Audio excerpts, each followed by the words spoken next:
ഈ ഗുളിക കൊടുത്ത് 1000 ഡോഗിൽ ഒരു ഡോഗിന് ഇത് നേരെ ഓപ്പോസിറ്റ് റിയാക്ഷൻ ഉണ്ടാക്കും. ഈ ഡോഗ് അത് കഴിച്ചു ആമാശയത്തു നിന്നുള്ള ആ ഇതൊക്കെ ദ്രവിച്ച് പുറത്തേക്ക് പോകുന്നത് പോലെ ഒരു കരിഞ്ഞ മണം വരുമായിരുന്നു. ഈ ഡോഗ് മരിച്ച ദിവസം അതിൻ്റെ ഹാൻഡലർ സന്തോഷ് ഒരു 10 മിനിറ്റെങ്കിലും എന്നെ കെട്ടിപ്പിടിച്ച് കരഞ്ഞിട്ടുണ്ടാവും. ഫീമെയിൽ ഡോഗ് ഹീറ്റായാൽ മെയിൽ ഡോഗ് പിന്നെ പിടിച്ചാൽ കിട്ടില്ല. ലിയോ എന്ന് പറഞ്ഞൊരു ലാബ്രഡോർ, ലീന എന്ന് പറഞ്ഞ ബീകള് ഹീറ്റായി. ലിയോ കയർ പൊട്ടിച്ച് എപ്പോഴും ഓടി ഹാൻഡലർമാരുടെ തലയ്ക്ക് ഭ്രാന്ത് പിടിച്ചു തുടങ്ങി. ഇവരുടെ ഒരു സ്വഭാവത്തിൻ്റെ പ്രത്യേകതയൊക്കെ എങ്ങനെയാണ് ഓർത്തിരിക്കുന്നത്? Honey black ഡോഗാണ്. ഹണിക്ക് പ്രത്യേകത എന്ന് വെച്ചാൽ ബൈക്ക് കണ്ടാൽ ചാടി കയറിയിരിക്കണം. എന്നെ കൊണ്ട് കൊണ്ടുപോക്കോ എന്ന രീതിയിൽ പറയും. വൈകാരികമായി നമ്മളെ കണ്ണ് നനയിച്ച സംഭവങ്ങൾ ഉണ്ടായിട്ടുണ്ടാവുമല്ലോ ഇതിനകത്ത്.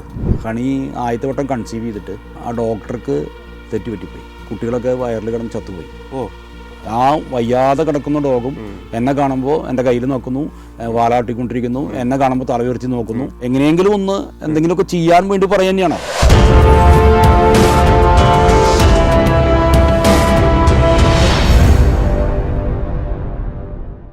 ശ്രീ രമേഷ് പി മാസ്റ്റർ ഡോഗ് ട്രെയിനറാണ്. നായ്ക്കളെയും നായ്ക്കളുടെ ഹാൻഡലർമാരെയും എങ്ങനെ പരിശീലിപ്പിക്കുന്നു എന്ന കഥകളാണ് നമ്മൾ കേട്ടുവന്നിരുന്നത്. കുറ്റം തെളിയിക്കുന്നതിൽ നായ്ക്കളെ പരിശീലിപ്പിക്കുന്ന രീതികൾ, രസകരമായ കൗതുകകരമായ കഥകൾ, ഇതൊക്കെയാണ് പറഞ്ഞു വന്നിരുന്നത്. ആ കഥകൾ നമുക്ക് തുടരാം. Thank you sir. ഇവരെ പോലീസ് ഡോഗ് എന്നാണല്ലോ വിളിക്കുന്നത്. അതുകൊണ്ട് തന്നെ ഇവർക്ക് പോലീസിലെ പോലത്തെ ചില റാങ്കുകൾ അല്ലെങ്കിൽ ചില പ്രിവിലേജുകൾ ഇങ്ങനെയൊക്കെയുള്ള മരിച്ചു കഴിയുമ്പോൾ മുമ്പേ പറഞ്ഞ പോലെ തന്നെ റീത്ത് വെക്കൽ, ഇങ്ങനെ എന്തെങ്കിലും ഉണ്ടോ ഇവർക്ക്? അല്ല സാറേ, കേരളത്തിലെ പോലീസിലെ ഡോഗുകൾക്ക് റാങ്ക് ഇല്ല. അത് പത്രക്കാരും സിനിമാക്കാരും ഉണ്ടാക്കിയൊരു കെട്ടുകഥയാണ്. അവർക്ക് നമ്പർ കൊടുക്കുന്നുണ്ട്. അതിപ്പോൾ ഞാൻ ഉദാഹരണത്തിന് ഹണി എന്ന് പറഞ്ഞ ഡോഗ് തന്നെ 2-3 ഡോഗ് ഉണ്ടാവും, വ്യത്യസ്ത ബാച്ചുകളിലുണ്ടാവും. അത് ആ ഹാൻഡലറുടെയും കൂടി താല്പര്യം നോക്കിയിട്ട് ഈ പേരിടുക. അപ്പോൾ അതൊക്കെ തിരിച്ചറിയാൻ വേണ്ടി അവർക്ക് ഡോഗ് നമ്പർ കൊടുക്കും. 1 മുതൽ നമ്പർ കൊടുത്ത് ഇപ്പോൾ 340 350 മറ്റോ നമ്പറുകളായിട്ട് നിൽക്കുകയാണ്. വേറെ പ്രിവിലേജ് ഒന്നും ഇല്ലല്ലോ, മരിക്കുന്നിടം വരെ സംരക്ഷിക്കുന്നു എന്നുള്ളതാണ് ഇവർക്ക് കിട്ടുന്നൊരു ബെനിഫിറ്റ് അല്ലേ?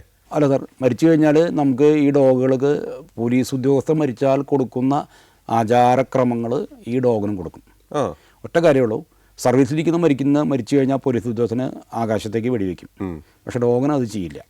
സർവീസിന് ഡീകമ്മീഷൻ ചെയ്ത ഡോഗാണെങ്കിലും അതാണെങ്കിലും ഈ പറഞ്ഞ പ്രോസസ്സൊക്കെ നടക്കും. പക്ഷേ ഫയറിംഗ് ഇല്ല. ബാക്കി എല്ലാ കാര്യങ്ങളും അവിടെ ഉണ്ടാവും. സ്റ്റേഷനിൽ നിന്ന് പോലീസുകാർ ഉണ്ടാകും, ആ ചടങ്ങുകളൊക്കെ നടത്തും. ഈ ആചാരം വെടിവെക്കുന്നത് ഒഴികെയുള്ള ബാക്കി എല്ലാ കാര്യം ചെയ്യും. ഇതിൽ പോലീസ് അക്കാഡമിയിൽ വിശ്രാന്തിയിൽ വെച്ചിട്ടാണ് ഡോഗ് മരിക്കുന്നതെങ്കിൽ അന്നേ ദിവസം പോലീസ് അക്കാഡമിയിൽ ഏതാണോ ഏറ്റവും വലിയ ഉദ്യോഗസ്ഥൻ, മുതിർന്ന ഉദ്യോഗസ്ഥൻ, അദ്ദേഹം അവിടെ പ്രസൻ്റ് ആയിരിക്കണം. അദ്ദേഹം ആ ഡോഗിന് റീത്ത് സമർപ്പിച്ച് സല്യൂട്ട് കൊടുത്തിട്ടാണ് ഈ ഡോഗിനെ ക്രിമേറ്റ് ചെയ്യാൻ കൊണ്ടുപോകുള്ളൂ. ആരാണോ ഏറ്റവും മുതിർന്ന ഉദ്യോഗസ്ഥൻ അയാൾ അവിടെ ഉണ്ടായിരിക്കണം. ഇത്തരത്തിലൊരു ഡോഗ് മരിക്കുന്ന സമയത്ത് മറ്റു ഡോഗുകൾ, ഈ ഗ്രൂപ്പിലുണ്ടാകുന്ന മറ്റ് ഡോഗുകളുടെ പ്രതികരണം എങ്ങനെയായിരിക്കും? മറ്റുള്ള ഡോഗുകൾ ഒരു 90% ഡോഗുകളും ഡള്ളായിരിക്കും. അവർക്കത് മനസ്സിലാക്കാൻ പറ്റും. അവരെന്തോ ഒരു സംഭവം നടക്കുന്നുണ്ട്, ഒരാൾ കൂടി ഉണ്ടായിരുന്ന ഒരാൾ കാണാനില്ല എന്നുള്ള രീതിയിൽ അവരെല്ലാം ഡള്ളായിരിക്കും. ചില സമയങ്ങളിൽ ഈ വിശ്രാന്തിയിൽ തന്നെ 10-20 ഡോഗുകളൊക്കെ ഉണ്ടായ ഘട്ടങ്ങളുണ്ട്. അപ്പോൾ ഈ ഡോഗ് മരിക്കുന്ന സമയങ്ങളിൽ അവിടങ്ങളിലൊക്കെ ഈ കെന്നലിൽ കിടക്കുന്ന ഡോഗുകളൊക്കെ ഉണ്ടാതെ കിടക്കുന്നതാണ്. അല്ലാത്ത സമയത്ത് നമ്മൾ പോയാൽ കുറയ്ക്കും. ഇത് ഈ സൈലൻ്റ് ആയി കിടക്കുന്നത് കാണാം. ഒരു മൗനം ആചരിക്കുന്നത് പോലെ തന്നെ ഇവർ ഈ പറയുന്ന കൂടുകളിൽ കിടക്കുന്നത് നമ്മുടെ ശ്രദ്ധയിൽപ്പെട്ടിട്ടുണ്ട്. ഈ പണ്ട് കാരണവന്മാരൊക്കെ പറയുമായിരുന്നു, ഈ നായ്ക്കൾ മരണം മുൻകൂട്ടി അറിയും, അല്ലെങ്കിൽ മരണം പെട്ടെന്നറിയും. അതുകൊണ്ട് ആരെങ്കിലും മരിച്ചാൽ അല്ലെ മരിക്കാറായാൽ ഈ നായ്ക്കൾ ഓരിയിടും എന്നൊക്കെ പറയുമായിരുന്നു. അതിൽ വല്ല വാസ്തവമുണ്ടോ? മനുഷ്യൻ്റെ മരണം തിരിച്ചറിയാൻ പറ്റുമോ എന്ന് ചോദിച്ചാൽ അറിയില്ല. പക്ഷേ ഡിസാസ്റ്ററുകൾ ഡോഗുകൾക്ക് തിരിച്ചറിയാൻ പറ്റുന്നുള്ള കാര്യം നേരത്തെ കൂട്ടി മനസ്സിലാക്കാൻ പറ്റും. അവർക്ക് ഭയങ്കര അതായത് ഭൂകമ്പം പോലുള്ള കാര്യങ്ങൾ വരുന്ന മുൻകൂട്ടി അവർ സൂചന തരും. അത് തിരിച്ചറിയാൻ പറ്റും. പിന്നെ ചെറിയ ചെറിയ ശബ്ദങ്ങൾ, ഭൂമിക്കടിയിലുള്ള ശബ്ദങ്ങളൊക്കെ പട്ടിക്ക് തിരിച്ചറിയാൻ പറ്റും. ഇംഗ്ലണ്ടിലൊരു സംഭവം ഉണ്ടായിരുന്നു, സാർ വായിച്ചിട്ടുണ്ടോ എന്ന് എനിക്കറിയില്ല. ഒരാൾ ജയിലിന് ചുറ്റും ഒരു ഡോഗിനെയും കൊണ്ട് നടക്കാനിറങ്ങിയതാണ്. അപ്പോൾ നടക്കാനിറങ്ങിയ സമയത്ത് ഒരു സ്ഥലത്ത് ചെന്നപ്പോൾ ഡോഗ് അവിടെ മണം പിടിച്ചു, ചെവി വെച്ച് കിടന്നു. ഇയാളെ പിടിച്ച് വലിച്ചിട്ടും വരുന്നില്ല. അപ്പോൾ സംശയം തോന്നി അവിടെ മണ്ണൊന്ന് മാറ്റി നോക്കിയപ്പോൾ ജയിലിൽ നിന്നൊരു തടവുപുള്ളി രക്ഷപ്പെടാൻ വേണ്ടി ഒരു തുരങ്കുണ്ടാക്കി അവിടെ വന്ന് നിൽക്കായിരുന്നു. അപ്പോൾ അയാൾക്ക് രക്ഷപ്പെടാൻ പറ്റിയില്ല. അപ്പോൾ ആണ് ഈ സംഗതി ഡോഗ് കണ്ടെത്തുന്നത്. അപ്പോൾ അത്രയ്ക്കും മൈന്യൂട്ടായുള്ള ശബ്ദം പോലും ഡോഗിന് തിരിച്ചറിയാൻ പറ്റും. അപ്പോൾ ഡിസാസ്റ്ററുകൾ ഉണ്ടാകുന്ന സമയത്ത് ഡോഗ് അത് വാണിംഗ് തരും, നമുക്കറിയാൻ പറ്റും. നിരവധി നായ്ക്കളെയും അവരുടെ ഹാൻഡ്ലേഴ്സിനെയും ഒക്കെ പരിശീലിപ്പിച്ചു ഈ കാലത്തിനിടയ്ക്ക്. അതിലേറ്റവും അഭിമാനം തോന്നിയ ഒരു സന്ദർഭം ഏതാണ്? അല്ലെങ്കിൽ നമ്മൾ പരിശീലിപ്പിച്ച് വിട്ട നായ്ക്കളിൽ നിന്ന്, അല്ലെങ്കിൽ ഈ ഹാൻഡ്ലേഴ്സിൽ നിന്ന് ഏറ്റവും ഗംഭീരമായൊരു പെർഫോമൻസ് ഉണ്ടായി നമുക്ക് തന്നെ അഭിമാനം തോന്നിയ സംഭവങ്ങൾ ഉണ്ടായിട്ടുണ്ടോ? ഒരു 4-5 കേസുകളുണ്ടായിട്ടുണ്ട്. അതിലൊന്ന് നമ്മുടെ തൃശ്ശൂർ ജില്ലയിൽ ഒരു റാണ എന്ന് പറഞ്ഞിട്ടൊരു ഒരു ഡോബർമാൻ ഡോഗ് ഉണ്ടായിരുന്നു. ഈ ഡോബർമാൻ ഡോഗിന് ഒരു 6 മാസം പ്രായമുള്ളപ്പോഴാണ് ഏതാണ്ട് ട്രെയിനിങ് സെൻറ്ററിൽ എത്തുന്നത്. ഡോബർമാൻ ഡോഗ് സാറ് കണ്ടിട്ടുണ്ടാവും, നല്ല ഹൈറ്റുള്ളതാണ്, ഹെവിയാണ്, നമുക്ക് കൺട്രോൾ ചെയ്യാൻ പറ്റില്ല. അപ്പോൾ നമ്മൾ നെക്ക് കോളറിലൊക്കെ കൈയിട്ടിട്ട് ഈ ഡോഗിനെ നമ്മൾ ഒന്ന് അല്പം ഫോഴ്സിബിളിയാണ് നമ്മൾ ചെയ്യുക. കാരണം അതുവരെ അവന് സോഷ്യലൈസേഷൻ എന്ന് പറഞ്ഞ പ്രോസസ്സ് കിട്ടിയിട്ടില്ല. പക്ഷെ എന്നിട്ട് നമ്മളവനെ ഈ പറയുന്ന 7ാമത്തെ ബാച്ചിൻ്റെ കൂടെ ട്രെയിനിങ് കഴിഞ്ഞ് ഇവൻ ഒരു ദിവസം പോയിട്ട് ഒരു എക്സൈസ് ടീമിൻ്റെ കൂടെ പോയിട്ട് റെയ്ഡ് ചെയ്തിട്ട് 1.5 കിലോ കഞ്ചാവ് പിടിച്ചു. അതായത് ഒരു ഹാബിച്വൽ ഒഫൻഡർ ആയിരുന്നു, അയാൾ കഞ്ചാവ് വിൽപ്പനക്കാരനായിരുന്നു. അല്ല, അത് രഹസ്യമായിരുന്ന സ്ഥലത്ത് പോയി കണ്ടെത്തുകയാണ് ചെയ്തത്. അതെ, അതൊരു വിറകുപരയിൽ സൂക്ഷിച്ചു വെച്ചിരിക്കുകയായിരുന്നു. അപ്പോൾ ഡോഗ് അവിടെ പോയി ഈ വീട്ടിൽ പോയി പരിശോധിച്ചു. പക്ഷേ പോലീസ് ഉദ്യോഗസ്ഥന്മാർക്കും എക്സൈസുകാരും കണ്ടെത്തിയില്ല. അതിനുശേഷമാണ് നമ്മുടെ ഈ ഡോഗിനവിടെ കൊണ്ടു ചെല്ലുന്നത്. ഡോഗ് അത് കണ്ടെത്തി. അത് വളരെ വലിയൊരു സംഭവമാണ്. അത് ആ ഹാൻഡർമാരുൾപ്പെടെ എൻ്റെ പേര് ഉൾപ്പെടെ പറഞ്ഞു, രമേശ് സാറാണ് അതിനെ ട്രെയിൻ ചെയ്തതെന്നൊക്കെ പറഞ്ഞ് അതെനിക്കൊരു വലിയ അഭിമാനം സംഗതിയാണ്. പിന്നെ തിരുവനന്തപുരത്ത് ഒരു സംഗതി ഉണ്ട്, അത് ട്രാക്കർ ഡോഗാണ്. അത് ഒരു ട്രാക്കർ ഡോഗ് എന്ന് പറഞ്ഞാൽ ഈ മണം പിടിച്ച ആളെ കണ്ടെത്തുന്ന കുറ്റകൃത്യം നടന്ന സ്ഥലത്ത് നിന്ന് കുറ്റവാളിയെ കണ്ടെത്തുന്ന ഒരു ട്രാക്കർ ഡോഗാണ്. അതെന്താ വെച്ചാൽ അവിടെ ഒരു 70 വയസ്സായ ഒരു സ്ത്രീ ക്യാൻസർ പേഷ്യൻ്റ് ആയിരുന്നു. അവർ വീട്ടിനുള്ളിൽ വെളിയിലേക്ക് ഇറങ്ങിയതാണ്, ഒരു പുലർച്ചെ നേരത്തെ വെളിയിലേക്ക് ഇറങ്ങിയതാണ്. വെളിയിലേക്ക് ഇറങ്ങിയ സമയത്ത് ഈ റബ്ബർ ടാപ്പിങ്ങിന് പോയിരുന്ന ഒരാൾ, ഒരു 10-28 വയസ്സുകാരൻ പയ്യൻ ഈ സ്ത്രീയെ സെക്ഷലി അബ്യൂസ് ചെയ്യാൻ ശ്രമിച്ചു. അപ്പോൾ അത് സ്ത്രീ ചെറുത്തപ്പോൾ ഇയാൾ എന്ത് ചെയ്യുന്നു വെച്ചാൽ കയ്യിലുണ്ടായിരുന്ന വെട്ടുകത്തി കൊണ്ട് ഈ സ്ത്രീയെ മാരകമായി പരിക്കേൽപ്പിച്ചു. ഇയാൾ അവിടെ നിന്ന് ഓടിപ്പോയി. അപ്പോൾ ഓട്ടത്തിനിടയിൽ വെട്ടുകത്തി താഴത്ത് വീണുപോയി. അപ്പോൾ ഈ സ്ത്രീ വെട്ടുകൊണ്ട സ്ത്രീ ഇഴഞ്ഞ് തൊട്ടടുത്ത വീട് ചെന്നിട്ട് എന്നെ വെട്ടി എന്ന് പറഞ്ഞാൽ അവിടെ കുഴഞ്ഞു വീണു. ആരാണെന്നൊന്നും പറഞ്ഞില്ല. ആശുപത്രിയിൽ കൊണ്ടുപോയി സ്ത്രീ മരിച്ചുപോയി. അപ്പോൾ അവിടെ 4ാമത്തെ ബാച്ചിൽ ട്രെയിനിങ് കഴിഞ്ഞ ഒരു ജെറി എന്ന് പറഞ്ഞിട്ട് ഡോഗ് ഉണ്ടായിരുന്നു തിരുവനന്തപുരത്ത്. അത് ലാബാണ്, ലാബ്രഡോർ റിട്രീവർ ഇനത്തിൽപ്പെട്ടാണ്. ഈ ലാബ്രഡോർ റിട്രീവർ ഇനത്തിൽപ്പെട്ട ജെറിയും ടീമും അവിടെ വന്ന് ഈ വെട്ടുകത്തിയുടെ പിടിയിൽ മണം കൊടുത്തു. ഡോഗിന് മൂക്ക് മണം കൊടുത്തു. അവിടെ ചളി ഉണ്ടായിരുന്നു, വെള്ളത്തിൽ മുങ്ങി കിടക്കായിരുന്നു ബാക്കി ഭാഗം മുഴുവൻ. ആ വെട്ടുകത്തിയുടെ മണം കൊടുത്തിട്ട് ഈ ഡോഗ് ഏതാണ്ട് ഒരു 1.25 കിലോമീറ്റർ ട്രാക്ക് ചെയ്ത് പോയിട്ട് ഈ പ്രതിയുടെ വീട്ടിലേക്ക് നേരെ കയറി ചെന്നു. പ്രതിയുടെ വീട്ടിൽ കയറി ചെന്നിട്ട് അവിടെ ഒരു ടീഷർട്ട് കിടക്കുന്നുണ്ടായിരുന്നു പ്രതിയുടെ, അതിൽ കടിച്ചെടുത്തു. അപ്പോൾ പോലീസ് ഉദ്യോഗസ്ഥന്മാർ പിന്നാലെ ചോദിച്ചു, ഇത് ആരുടെ ടീഷർട്ടാണെന്ന് ചോദിച്ചപ്പോൾ പറഞ്ഞു ആ വീട്ടിലൊരു സ്ത്രീയും ആ സ്ത്രീയുടെ ഒരു ചെറിയ പെൺകുട്ടിയും മാത്രമേ ഉണ്ടായുള്ളൂ. എൻ്റെ മകൻ്റെയാണ് എന്ന് പറഞ്ഞു. മകനോടെ പോയി അങ്ങനെ ടാപ്പ് ചെയ്യാൻ പോയിരിക്കുകയാണെന്ന് പറഞ്ഞു. അപ്പോൾ അവർക്ക് മനസ്സിലായി അതാണ് കാര്യം പിടികിട്ടി. തിരിച്ചു വന്നപ്പോൾ ഈ പോലീസുകാർ പോയി ഇയാളെ കൂട്ടിക്കൊണ്ടെന്ന് ചോദിച്ചപ്പോൾ ഇയാൾ പറഞ്ഞു ഇങ്ങനെ സംഭവം ഉണ്ടായി എന്ന് പറഞ്ഞിട്ട് അങ്ങനെ കുറ്റം അഡ്മിറ്റ് ചെയ്തു. അതിൽ അഭിമാനിക്കാൻ കാരണം എന്താ വെച്ചാൽ ആ പോലീസ് ഉദ്യോഗസ്ഥൻ കോടതിയിൽ എൻ്റെ പേര് ഉൾപ്പെടെ മൊഴി കൊടുത്തു. രമേശ് സാറ് പറഞ്ഞിട്ടാണ് ഇങ്ങനെ ഇന്ന കാര്യങ്ങൾ ചെയ്യണം, ട്രാക്ക് പോകുമ്പോൾ ശ്രദ്ധിക്കേണ്ട കാര്യങ്ങൾ ഇങ്ങനെയുണ്ട്, എവിടെ മണം കൊടുക്കണം, സ്പോട്ട് എന്ന് പറയാം. കുറ്റകൃത്യം നടന്ന സ്ഥലത്ത് കുറ്റവാളിയുടെ മണമുണ്ട് എന്ന് കരുതുന്ന ഭാഗത്തിന് പറയുന്ന പേര് സ്പോട്ട് എന്നാണ്. ആ സ്പോട്ടിൽ നിന്ന് മണം കൊടുക്കണം. പോകുന്ന സമയത്ത് വേർതിരിവുകൾ വഴികളൊക്കെ ഉണ്ടെങ്കിൽ എന്ത് ചെയ്യണം, ഡോഗനെ എങ്ങനെ ചെയ്യണം എന്നൊക്കെ പറഞ്ഞു തന്നിട്ട് മൊഴി കൊടുത്തു. മറ്റൊരു സംഭവം, അത് സാധാരണഗതിയിൽ ജഡ്ജ്മെൻറ്റിൽ ഈ ഡോഗിൻ്റെ പേരൊന്നും മെൻഷൻ ചെയ്യില്ല. അഡീഷണൽ സെഷൻസ് കോർട്ട് ജഡ്ജ് ഈ ജെറിയുടെ പേര് മെൻഷൻ ചെയ്തുകൊണ്ടാണ് ഈ വിധി പ്രസ്താവന നടത്തിയത്. ഡോഗ് ജെറി നല്ല എക്സലൻ്റ് ആയിട്ട് വർക്ക് ചെയ്തു. ആ ഡോഗ് ഇങ്ങനെ ട്രാക്ക് ചെയ്തു പോയി. അന്വേഷണ ഉദ്യോഗസ്ഥനെ വളരെ പെട്ടെന്ന് തന്നെ ഈ കുറ്റകൃത്യം നടന്ന സ്ഥലത്ത് നിന്ന് കുറ്റവാളിയുടെ വീട്ടിലേക്ക് എത്തിക്കാൻ പറ്റി എന്നൊക്കെ പറഞ്ഞിട്ട് മെൻഷൻ ചെയ്തു. അത് വലിയൊരു സംഭവമാണ്. അങ്ങനെ കുറേ കേസുകളുണ്ടായിട്ടുണ്ട്. ഈ പ്രകൃതി ദുരന്തമൊക്കെ ഉണ്ടാകുമ്പോൾ മൃതദേഹങ്ങൾ കണ്ടെത്താൻ, പ്രത്യേകിച്ച് ഭൂകമ്പവും അല്ലെങ്കിൽ വലിയ പ്രളയവും അതല്ലെങ്കിൽ മലയിടിച്ചിലൊക്കെ ഉണ്ടാകുമ്പോൾ മനുഷ്യൻ്റെ സാന്നിധ്യം, മനുഷ്യ ശരീരത്തിൻ്റെ സാന്നിധ്യത്തെ കണ്ടെത്താൻ നായ്ക്കളെ ഉപയോഗിക്കുമല്ലോ. അത്തരത്തിൽ നമ്മുടെ നായ്ക്കളെ ഉപയോഗിച്ച അനുഭവം ഉണ്ടോ? ഉണ്ടായിട്ടുണ്ട് സാർ. നമ്മൾ ഇന്ത്യയിൽ ആദ്യമായിട്ട് കടാവർ ഡോഗ് ട്രെയിനിങ് കൊടുത്തത് കേരള പോലീസ് അക്കാഡമിയിലാണ്.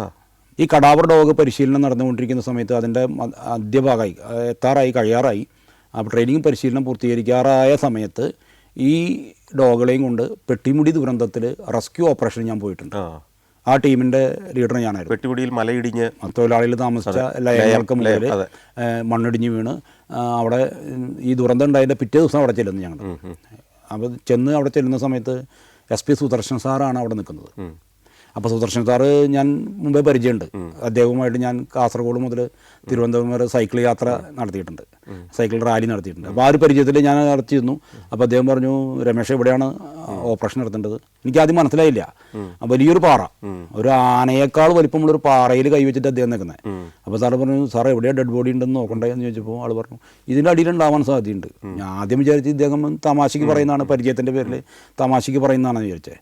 പിന്നീട് അദ്ദേഹം പറഞ്ഞു, രമേശ് തിരിഞ്ഞു നോക്ക്, 2 കിലോമീറ്റർ അപ്പുറത്തേക്ക് തിരിഞ്ഞു നോക്കുന്നു. തിരിഞ്ഞു നോക്കിയപ്പോൾ 2 കിലോമീറ്റർ അപ്പുറത്തുനിന്നുള്ളൊരു മലയുടെ മുകളിൽ നിന്നാണ് ഈ മണ്ണിടിഞ്ഞ് ഈ വെള്ളവും ഈ മരങ്ങളും ഈ പാറയും ഒക്കെ ഒലിച്ച് ഈ തൊഴിലാളികൾ താമസിക്കുന്നത്.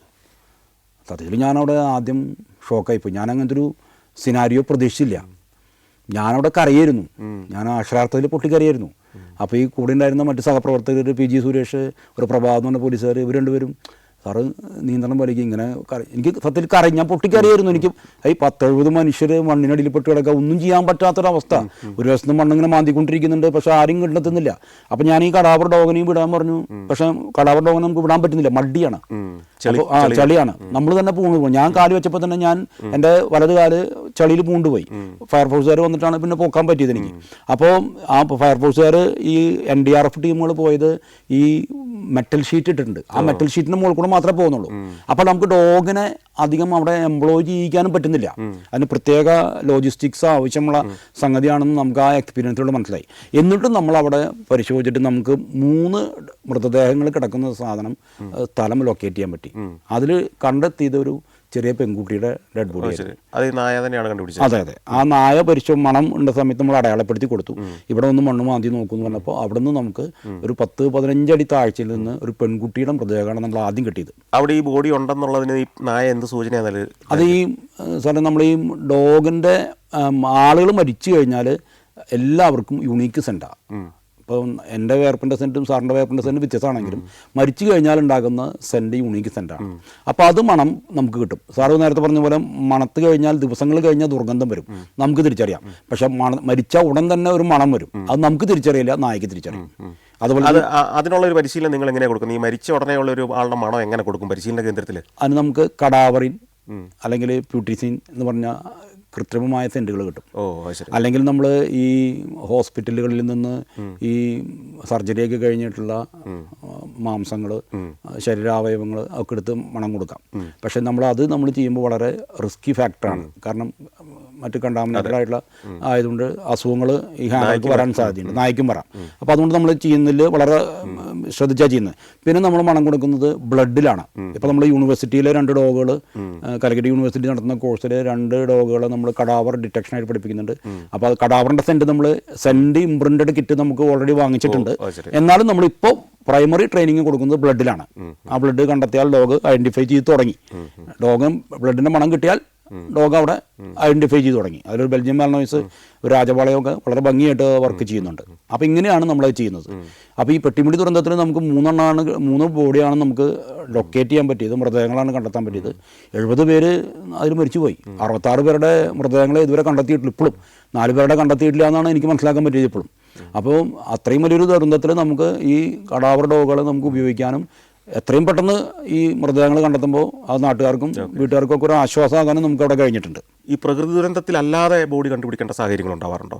ഉണ്ടായിട്ടുണ്ട് സാർ.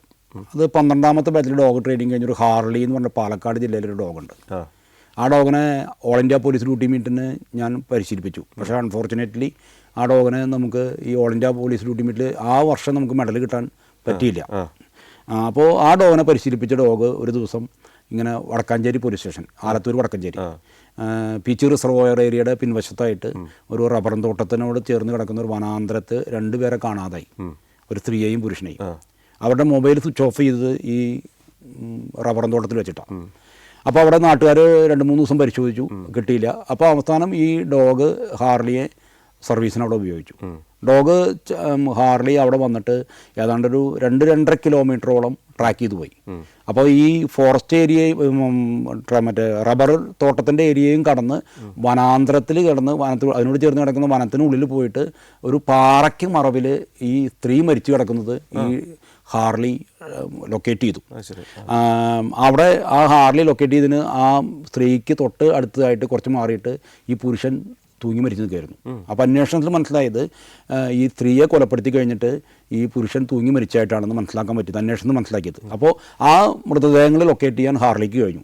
ഈ ഹാർലി അവിടെ ഉപയോഗിക്കുന്നതിനൊപ്പം തന്നെ ഞാൻ പെട്ടിമുടി ദുരന്തത്തിൽ കൊണ്ടുപോയിരുന്ന 2 ഡോഗുകളെയും കടാവർ ഡോഗുകളെയും അവിടെ ഉപയോഗിച്ചിരുന്നു. പക്ഷെ എന്താ പ്രശ്നം വെച്ചാൽ കടാവർ ഡോഗുകൾക്ക് ഒരു വൈഡായിട്ടൊരു ഏരിയ സെർച്ച് ചെയ്യാൻ പറ്റില്ല. എവിടെയാണോ ഡിസാസ്റ്റർ നടന്നത് ആ ഡിസാസ്റ്റർ നടന്ന സ്ഥലത്ത് മാത്രമേ ഈ പറയുന്ന ഡോഗുകൾ അപ്ലൈ ചെയ്യാൻ പറ്റുള്ളൂ. ഈ ട്രാക്കർ ഡോഗിന് അങ്ങനെയല്ല. ട്രാക്കർ ഡോഗിന് കിലോമീറ്ററുകളോളം ട്രാക്ക് ചെയ്ത് പോകാനായിട്ട്, സെൻറ് ഉണ്ടെങ്കിൽ, സ്മെല്ലുണ്ടെങ്കിൽ കിലോമീറ്ററുകളോളം ദൂരത്ത് പോകാനായിട്ട് പറ്റും. അങ്ങനെ ഒരു ഇൻസിഡൻറ്റ് ആ 3 ഡോഗുകളും കൂടിയിട്ട് അവിടെ ചെയ്തിട്ടുണ്ട്. ഈ ഡോഗുകൾ പോയി കേസ് തെളിയിച്ച വേറെയും രസകരമായ ഒത്തിരി അനുഭവങ്ങളില്ലേ?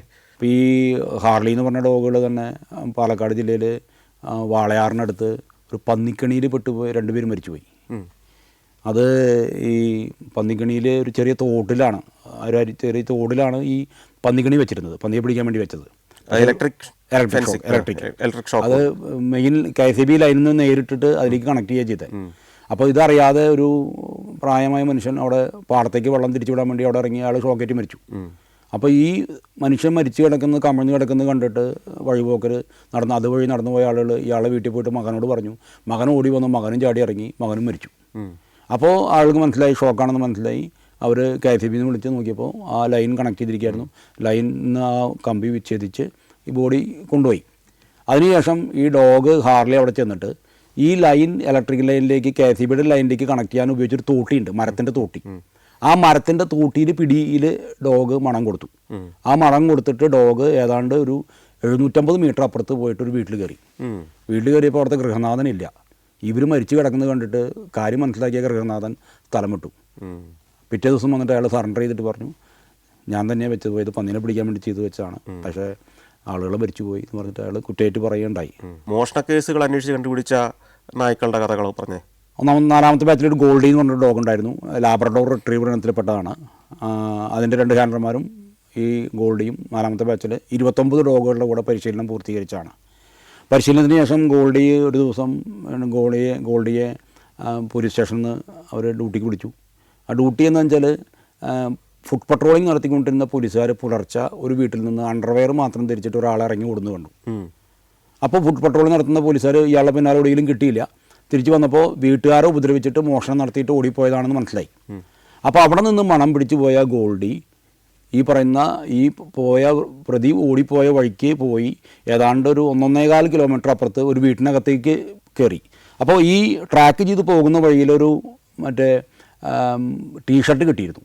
ആ ടീഷർട്ടും എടുത്തിട്ട് പോയി വീട്ടിൽ കയറിയപ്പോൾ വീട്ടുകാരിറങ്ങി വന്നിട്ട് പറഞ്ഞു, ഈ ടീഷർട്ട് ഞങ്ങൾ ഇന്നലെ ഉണക്കാനിട്ടിരുന്നതാണ്, കാണാനില്ല എന്ന് ഇപ്പോഴാണ് മനസ്സിലായെന്ന് പറഞ്ഞു. അപ്പോൾ അവിടെ പരിശോധിച്ചപ്പോൾ ആ വീടിന് തൊട്ടടുത്ത് വേറെ വൃദ്ധ താമസിക്കുന്നുണ്ടായിരുന്നു. 65-70 വയസ്സുള്ള ഒരു വൃദ്ധ ഉണ്ടായിരുന്നു. ആ വൃദ്ധ താമസിക്കുന്ന സ്ഥലത്ത് മോഷണം നടന്നിട്ടുണ്ട്. പക്ഷേ വൃദ്ധ അറിഞ്ഞിട്ടില്ല, മോഷണം നടന്ന കാര്യം അറിഞ്ഞിട്ടില്ല.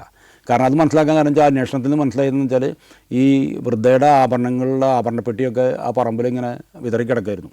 അപ്പോൾ അത് മനസ്സിലാക്കി ആ മോഷണം നടന്ന വൃദ്ധയുടെ അടുത്തും നമ്മൾ ഈ ഡോഗിനോട് എത്താൻ പറ്റി. പിന്നീട് അന്വേഷണത്തിൽ നമുക്ക് ഈ പ്രതികളെ കിട്ടി. അപ്പോൾ ഡോഗ് പോയ വഴി, ട്രാക്ക് ചെയ്ത് പോയ വഴി കറക്റ്റാണെന്ന് അന്വേഷണ ഉദ്യോഗസ്ഥന് നമുക്ക് മനസ്സിലാക്കാനായിട്ട് സാധിച്ചിട്ടുണ്ട്. അതൊരു സംഗതിയാണ്. അതുപോലെ തന്നെ ഈ ഗോൾഡി തന്നെ ഒരു മോഷണ കേസ് നടത്തിയിട്ടുണ്ട്.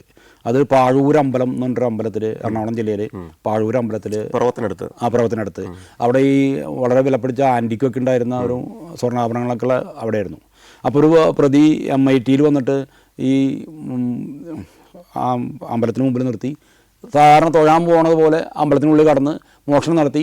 അമ്പലത്തിൻ്റെ പുറകിലെ വഴിയൂടെ പോയി കറങ്ങി തിരിഞ്ഞ് വന്നിട്ട് ഈ MIT എടുത്തിട്ട് പോയി. ഡോഗ് ഇതുപോലെ ഈ മോഷണം നടന്ന സ്ഥലത്ത് വന്നിട്ട് സെൻ്റ് എടുത്ത് പോയി. ഇയാൾ പോയ വഴിയിലൂടെ ഒക്കെ തന്നെ പോയി തിരിച്ചു വന്നിട്ട് MIT വന്ന സ്ഥലത്ത് ഒന്ന് നിന്നു. പിന്നെ ഡോഗിന് മുന്നോട്ട് പോകാൻ പറ്റുന്നില്ല. അത് ഈ ട്രാക്കർ ഡോഗിൻ്റെ ഒരു പ്രശ്നമാണ്. കാരണം വാഹനത്തിൽ പ്രതി പോയി കഴിഞ്ഞാൽ കിട്ടാൻ ബുദ്ധിമുട്ടില്ല, പിന്നെ അവിടെ നിന്ന് സെൻറ്റ് പാർട്ടികൾ കിട്ടാൻ സാധ്യത കുറവാണല്ലോ. അപ്പോൾ അങ്ങനെ ഒരു മോഷണ കേസ് ഈ ഗോൾഡി അവിടെ തെളിയിച്ചിട്ടുണ്ട്. ഈ ഗോൾഡി ഈ പോലീസ് ഡിപ്പാർട്ട്മെൻറ്റിലെ ഒരു സൂപ്പർ സ്റ്റാർ ആയിരുന്നു അല്ലേ? അതെ. ഗോൾഡി ഒരു ദിവസം ഗോൾഡിയെ സർവീസിന് വിളിച്ചത് ഒരു മനുഷ്യൻ്റെ മൃതദേഹത്തിനടുത്തേക്കായിരുന്നു. അതെവിടെയായിരുന്നു? അത് എറണാകുളം ജില്ലയിലാണ് സംഭവം, റൂറൽ ജില്ലയിലായിരുന്നു. അവിടെ ഒരു മനുഷ്യൻ ഒരു റബ്ബർ തോട്ടത്തിൻ്റെ അയാളുടെ പറമ്പിൻ്റെ മുകളിലെ റബ്ബർ തോട്ടത്തിൽ മരിച്ചു കിടക്കായിരുന്നു. അപ്പോൾ ഗോൾഡി അവിടെ ചെല്ലുന്നതിന് മുമ്പ് മൃതദേഹം കൊണ്ടുപോയിട്ടുണ്ടായിരുന്നു. ഇൻക്വസ്റ്റ് നടത്തി മൃതദേഹം കൊണ്ടുപോയിട്ടുണ്ടായിരുന്നു. അപ്പോൾ അന്വേഷണ ഉദ്യോഗസ്ഥൻ അവിടെ നിൽക്കുന്നുണ്ട്. അപ്പോൾ അന്വേഷണ ഉദ്യോഗസ്ഥൻ ഈ മൃതദേഹം കിടന്ന സ്ഥലത്ത് ഒരു ടവലുണ്ടായിരുന്നു. ആ ടവലിൽ മണം കൊടുക്കാൻ പറഞ്ഞു. അപ്പോൾ പോലീസ് ഉദ്യോഗസ്ഥന്മാർ ആ ടവലിൽ മണം കൊടുത്തു. ടവലിൽ മണം കൊടുത്ത് ഗോൾഡി ഈ പറമ്പൊക്കെ ചുറ്റി നടന്ന് ഈ മനുഷ്യൻ താമസിച്ചിരുന്ന വീടിൻ്റെ വിറകുപുറയിൽ വന്നു. അവിടെ നിന്ന് നേരെ ബെഡ്റൂമിൽ വന്ന് അവിടെ ഇരുന്നു. ഈ ഗോൾഡി വന്നിരുന്നു. അപ്പോൾ അന്വേഷണത്തിൽ മനസ്സിലായത് ഇയാളുടെ വീടാണ്, മരിച്ച ആളുടെ വീട് തന്നെയാണെന്ന് മനസ്സിലായി. പക്ഷെ അയാളുടെ ഭാര്യയെ കാണാനില്ല. ഭാര്യ ആശുപത്രിയിൽ അഡ്മിറ്റായിരുന്നു.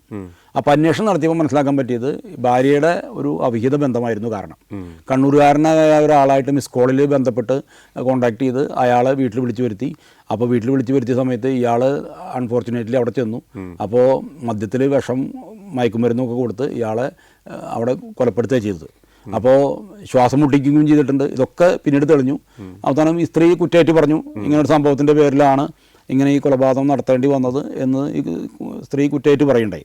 അപ്പോൾ ഈ ഗോൾഡി സൂപ്പർ സ്റ്റാറാണ് എന്നുള്ളൊരു തർക്കമില്ലാത്ത വിഷയമാണ്. അവളാണ് നമുക്ക് കേരള പോലീസിന് ആദ്യമായിട്ട് ഈ വെള്ളി മെഡൽ AIPDM ഒരു പ്രസ്റ്റീജിയസ് ആയിട്ട് മെഡൽ കൊണ്ടു തന്നത്. നമുക്ക് ഒരു ബാച്ചിൽ പരിശീലനത്തിൽ ഒരു 10-15 മുതൽ ഒരു 30 വരെ ഡോഗുകളായിരിക്കുമല്ലോ ഒന്നിച്ചുണ്ടാവുക.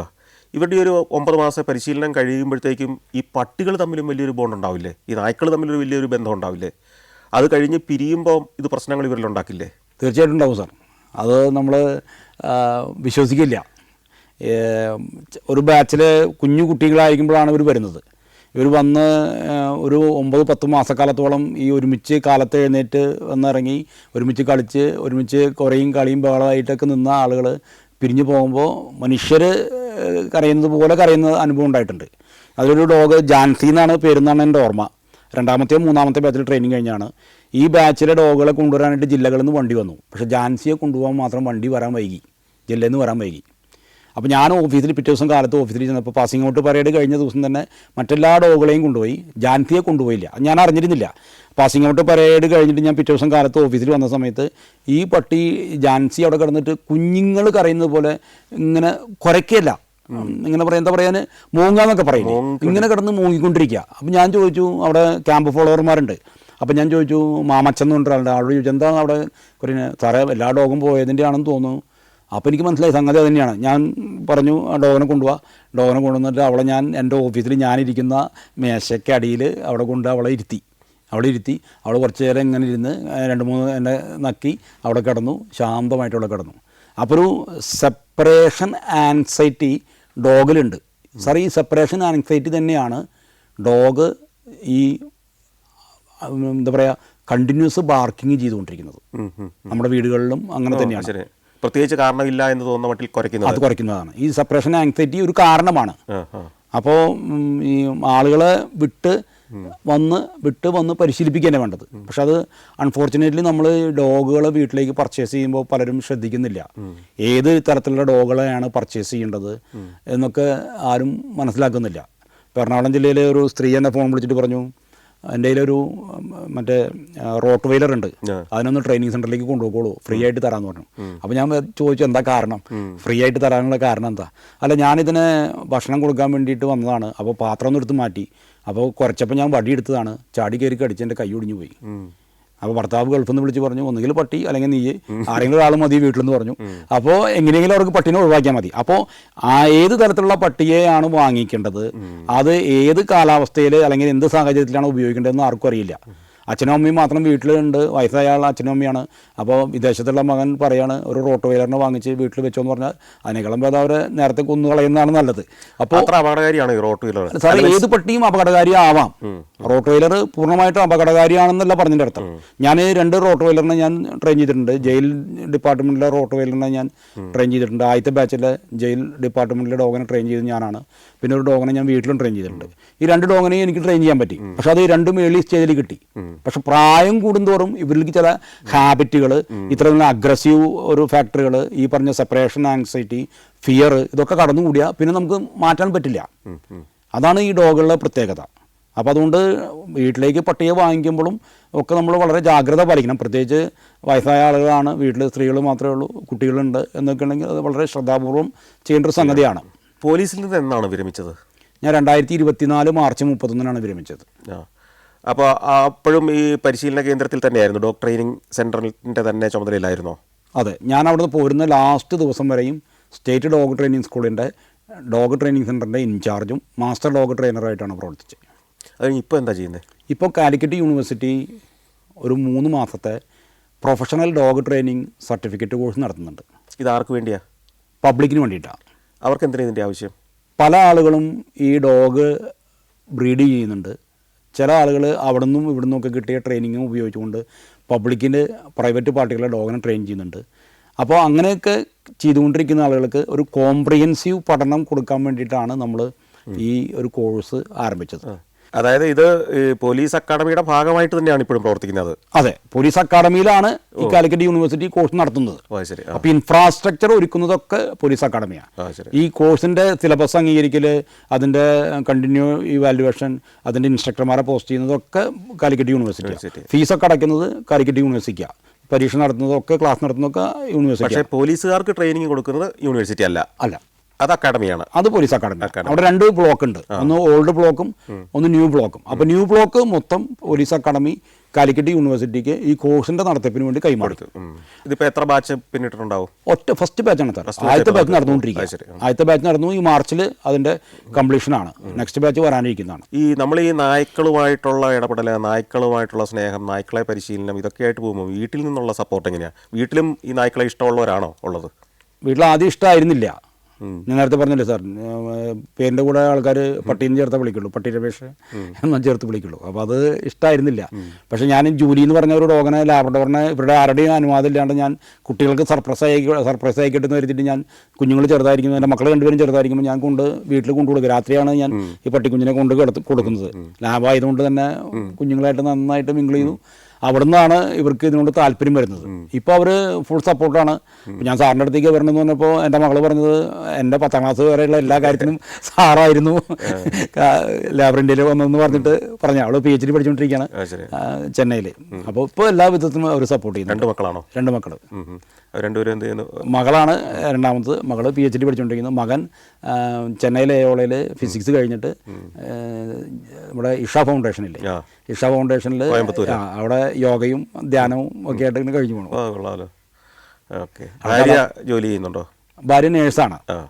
തൃശ്ശൂർ തന്നെയാണോ? തൃശ്ശൂർ പ്രൈവറ്റ് ഹോസ്പിറ്റലിലെ നേഴ്സാണ്. ഓക്കെ. ഏതായാലും വളരെ ഇഷ്ടപ്പെട്ട ഒരു തൊഴിൽ ചെയ്ത് ഇപ്പോഴും ജീവിതം മുമ്പോട്ട് പോവുകയാണ്. നായ്ക്കളെ പരിശീലിപ്പിക്കുകയല്ല, നായ്ക്കളെ പരിശീലിപ്പിക്കേണ്ടവരെ പരിശീലിപ്പിക്കുന്ന ഒരു സ്ഥാപനം നടത്തുന്നു യൂണിവേഴ്സിറ്റിയുടെ കീഴിൽ. ഏതായാലും ഏറ്റവും ആസ്വാദ്യമായ ഒരു ജീവിതമാണെന്ന് ഞാൻ കരുതുന്നു. തുടർന്ന് സന്തോഷകരമായിട്ട് ആ ജോലിയുമായിട്ട് മുന്നോട്ട് പോകാനുള്ള എല്ലാ ആശംസകളും നേരുന്നു. Thank you sir. Thank you.